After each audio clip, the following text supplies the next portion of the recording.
today's episode, repairing a pipe, Kintsugi style. Hello pipe community, Barepipe here, welcome to episode 8. In today's episode, I want to tell you about how I did a repair to a pipe bowl with brass inlays that was inspired by Kintsugi.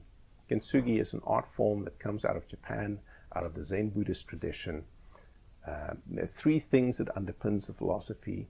Essentially, it is the belief that nothing is permanent, nothing is perfect, and that nothing is ever really complete. And how that found application was in pottery.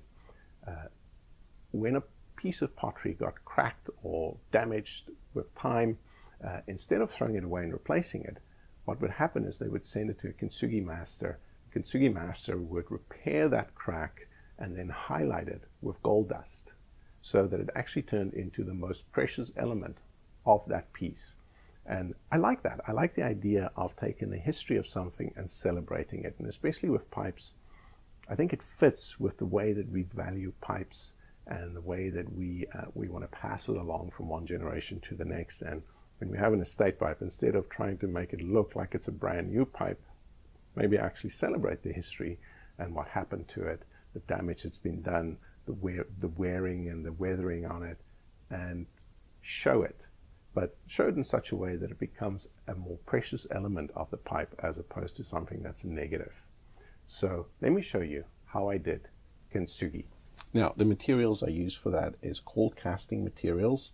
I use this brass metal powder, which is just copper and zinc and aluminum that is ground down to a 325 mesh. So a really fine powder. You can see there, it's incredibly fine. It's like very fine sand. And the binder I use is our trusty old Stumac glue. I have two types I use, and this is after lots of testing that I've done. I've landed on these as the ones that gives me the best results. For the one that I build up in layers, I used a really thin one, this number 10, with these handy little pipettes that comes with the Stumac glues.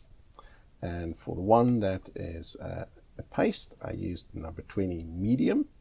And the reason I use these super glues are that they are a little slower to dry than your standard super glues, so you actually have a little bit of working time, which is kind of handy. So I'm going to show you how I go about to do this.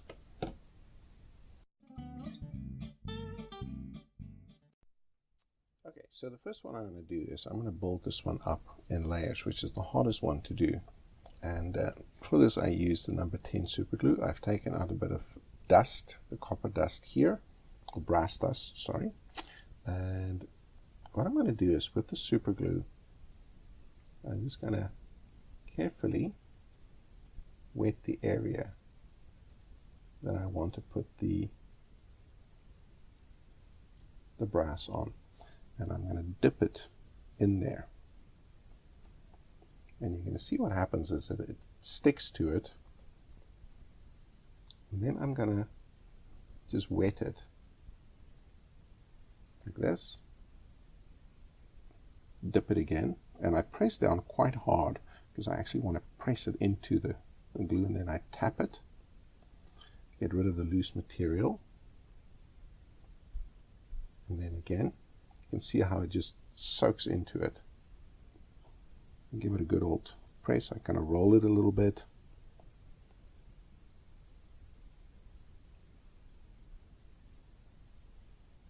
Like that.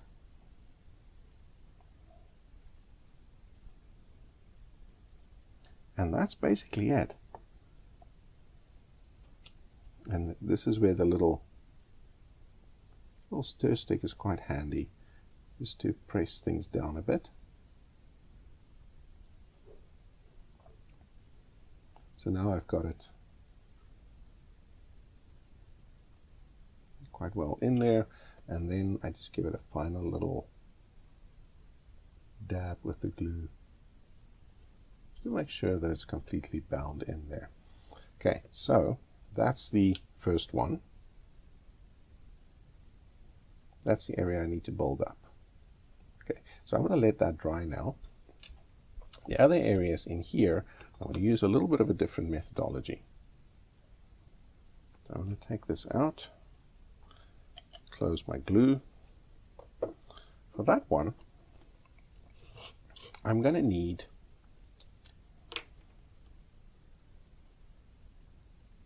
the medium density glue. Sorry, I just need to grab a paper towel here and clean my fingers because I've got a little bit of glue on my finger. And for this one, I'm going to make a paste. And so I'm going to grab a little bit of this, put it here on a bit of a plastic surface, like that. And I'm going to push in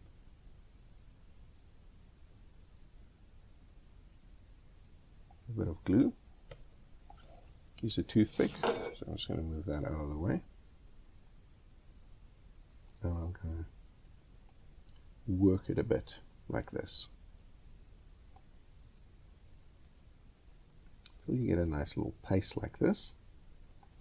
And then that paste, I'm going to, whoops, let's grab another piece here. I want to work that paste in.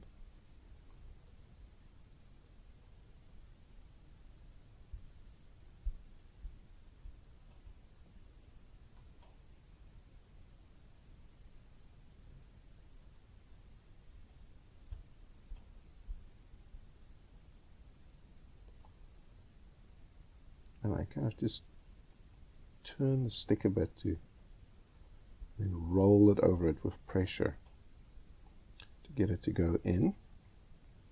You want to tap it, you want to pack it in quite tightly in there.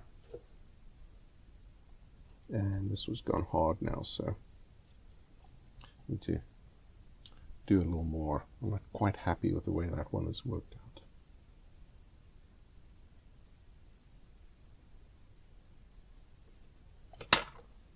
So let's just give it a bit more.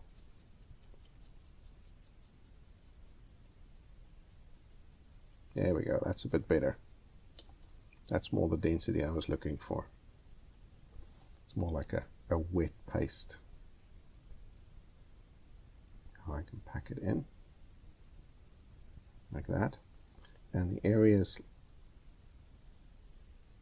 along the edge,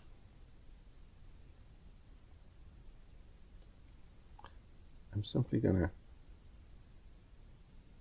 just layer it on like this.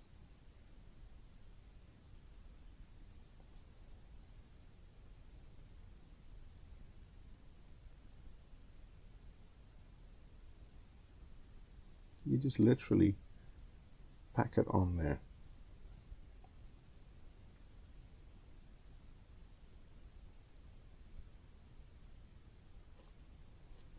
Just clean that toothpick a little bit. Actually, might as well just grab a new one.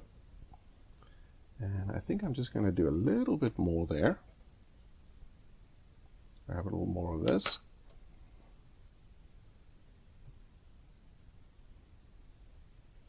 There we go. Make a bit more of a paste.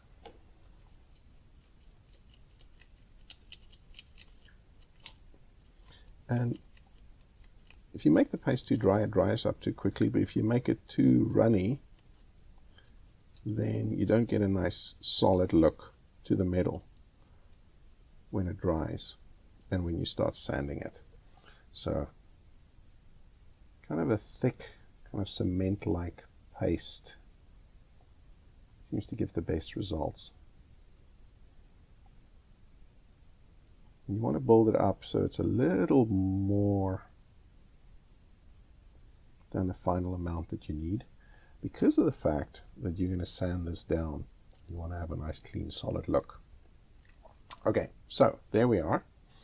I'm going to let this sit overnight now and dry. You can see some of that is not where it hasn't got glue. You just wipe it off, but I'm not going to do too much of that now. I'm going to leave it until tomorrow morning, and then we're going to start sanding it down. This is basically dry already, but I usually like to just give it a bit of extra time just to be on the safe side. And then we're going to start sanding it down and polishing it out and see what it looks like.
So we've got it up to 600 grit now. The metal has been shaped in to match in and blend in with the rest of the pipe shape. Next step is to take it up to 1000 grit, then stain it, and then buff it up to 12,000 grit. So there you have it. Pipe is done, and it looks fantastic now that it's got its stain on it and it's been buffed up. The little brass highlights are this like a shiny little bit of jewelry that sits on top of the pipe. It complements beautifully with the logo, and that was actually not intentional, but it's a happy coincidence, which I'll take note of in the future. The 3 bits of brass that's on the pipe really does shine. It's beautiful. It looks like solid metal. You'd never be able to say that it was made up out of dust. And the grain is beautiful in the pipe. It's got this lovely cross grain that runs across in this direction, for bird's eye on each side, and a cross grain on the front and back, and then of course across the top of the bowl with this lovely bevel on it. It really is a lovely pipe now. I'm really happy with the way it's come out. So all that's left now is for me to say thank you, and we'll see you next time.